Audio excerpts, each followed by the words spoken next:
heading out into the thunderstorm which he was warned about on one of the last emergency broadcasts, Jamie heads in the direction of Weston, in hopes of finally looting the few homes he had missed.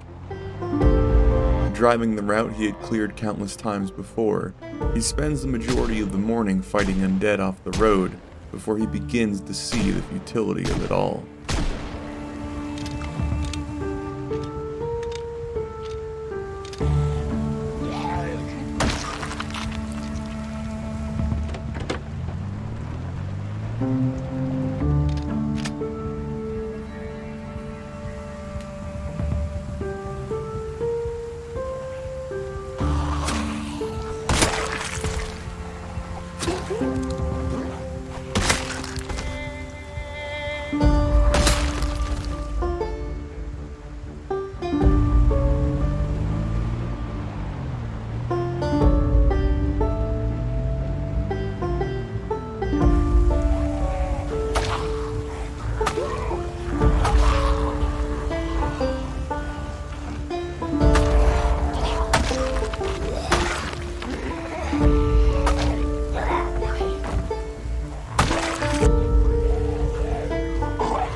Drenched and tired, he doesn't have the fight in him to push into Weston today, returning to his vehicle before he stops partway back up the road to clear even more lingering undead.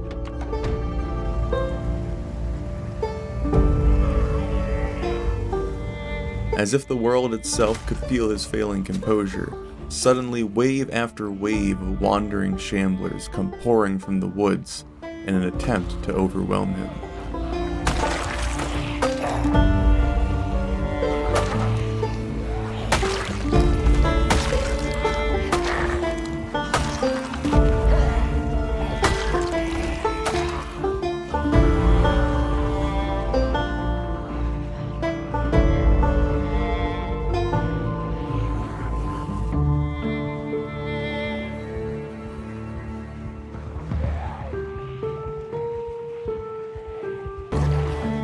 Just pulling more and more from the nearby area, true panic sets in as Jamie spots his car surrounded by the relentless pursuers, forcing him to flee into the woods once again.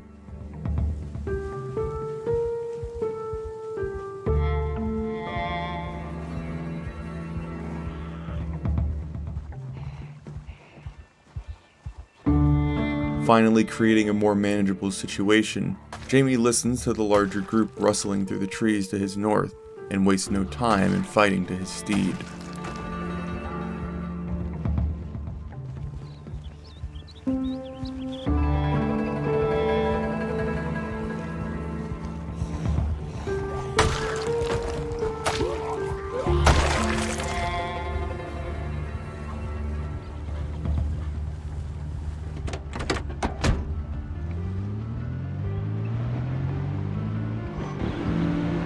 Frustrated but given time to think on his way home, Jamie begins crafting the hypothesis that the undead simply migrate to the more developed parts of Knox County.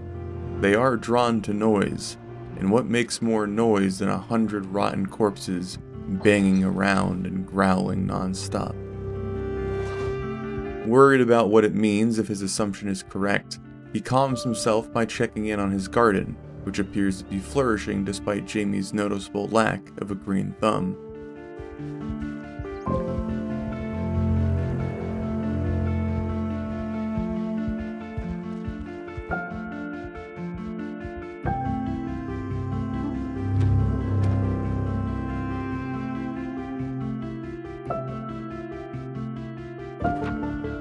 Reorganizing, reading up on fishing line, and then setting to actually fishing, Jamie ends his day on a much better note than it had started, using his catch to cook up an acceptable stew in his fireplace.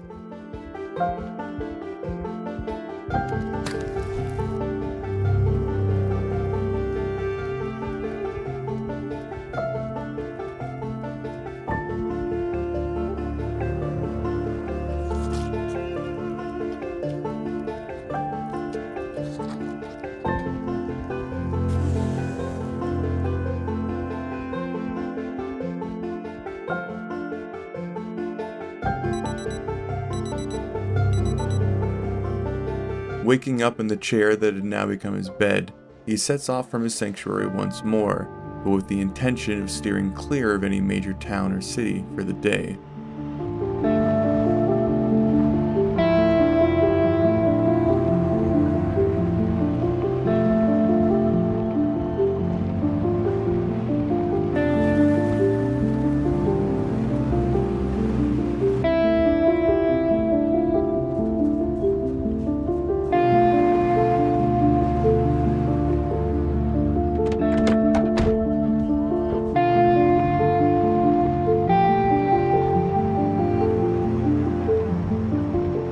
Exploring the more rural homes, his hypothesis is reinforced as Jamie barely has to deal with the undead while he searches for necessary supplies.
Finding himself just south of Weston, he clears out a larger farmstead that it appears a small group had retreated to for the outbreak, clearing them out one by one so he can rest easy for the night in his temporary home.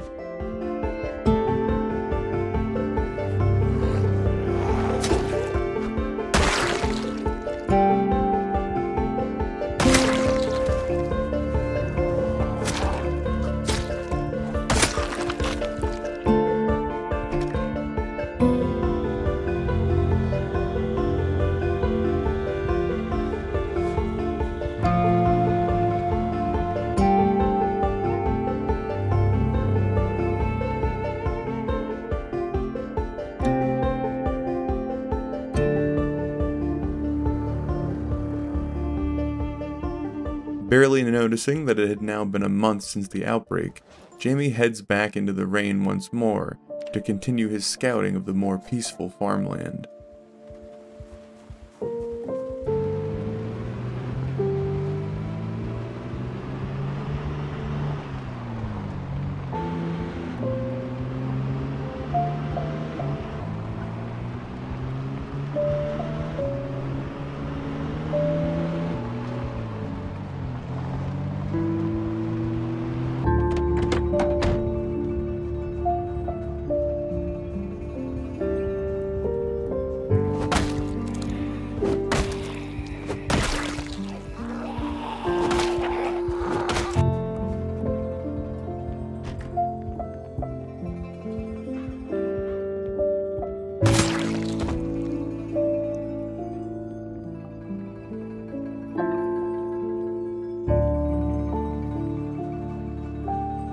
As he continues to clear homes, he wonders if it will ever be possible to claim a town as entirely safe before accidentally stumbling on the southern road leading to Weston. Having his suspicions confirmed once again, he reverses his direction back away from town and starts discovering various car wrecks along the main road.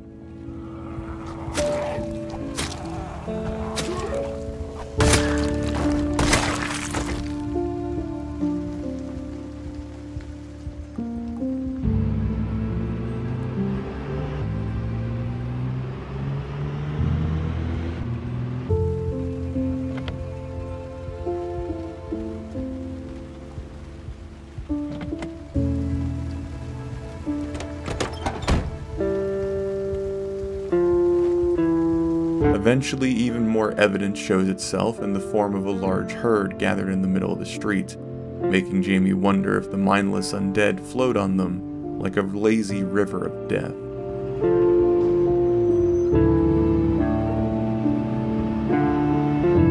Moving off the main road, he finds himself exploring what appears to have been some sort of small military camp or barracks out in the middle of nowhere.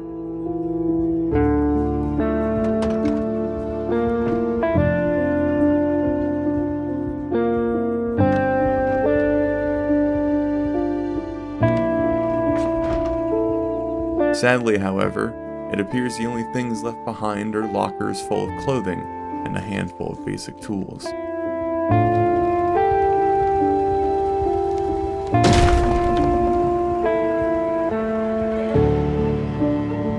Now concerned more than ever about being able to reach any sort of bookstore or school, Jamie heads home in the golden hours of the evening to try and figure out a way forward.